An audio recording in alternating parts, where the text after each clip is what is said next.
খবর 24 সাথে আপনাকে স্বাগত। নতুন নতুন খবর জানার জন্য আমাদের চ্যানেলে চোখ রাখুন। নমস্কার দর্শক বন্ধুরা, খবর 24 সাথে আপনাকে স্বাগত। 24 বছরের শাসন শেষ, পদত্যাগ করছেন নবীন পট্টনায়ক। এবার ওড়িশা কার হাতে, কে হবে পরবর্তী মুখ্যমন্ত্রী, তাই নিয়ে চলছে জোর জল্পনা। সূত্রের খবর, আজ বৃহস্পতিবারই চূড়ান্ত হতে পারে ওড়িশার পরবর্তী মুখ্যমন্ত্রীর নাম।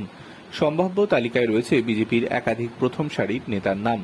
উল্লেখ্য, ওড়িশার বিধানসভা নির্বাচনে 147 আসনের মধ্যে 78টি আসনে জয় পেয়ে জয়ী হয়েছে বিজেপি। 51টি আসন পেয়েছে পট্টনায়কের দল বিজেডি। ওড়িশার পরবর্তী মুখ্যমন্ত্রী হিসেবে যাদের নাম উঠে আসছে তাদের তালিকায় প্রথমে রয়েছে প্রাক্তন কেন্দ্রীয় মন্ত্রী ধর্মেন্দ্র প্রধান। এছাড়াও জোর জল্পনা চলছে প্রাক্তন আইএসএস অফিসার গিরিশ মুর্মুর নাম নিয়েও।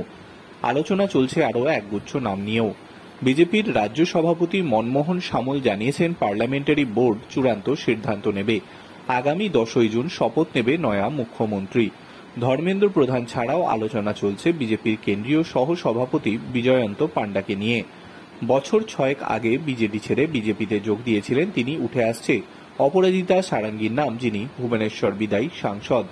প্রাক্তন কেন্দ্রীয় মন্ত্রী প্রতাপ সারাঙ্গী, প্রাক্তন কেন্দ্রীয় মন্ত্রী জুয়াল ওরামের পাশাপাশিও নাম শোনা যাচ্ছে।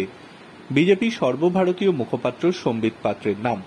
পুরী লোকসভা থেকে আসনে জয়ী হয়েছেন সম্বিত পাত্র।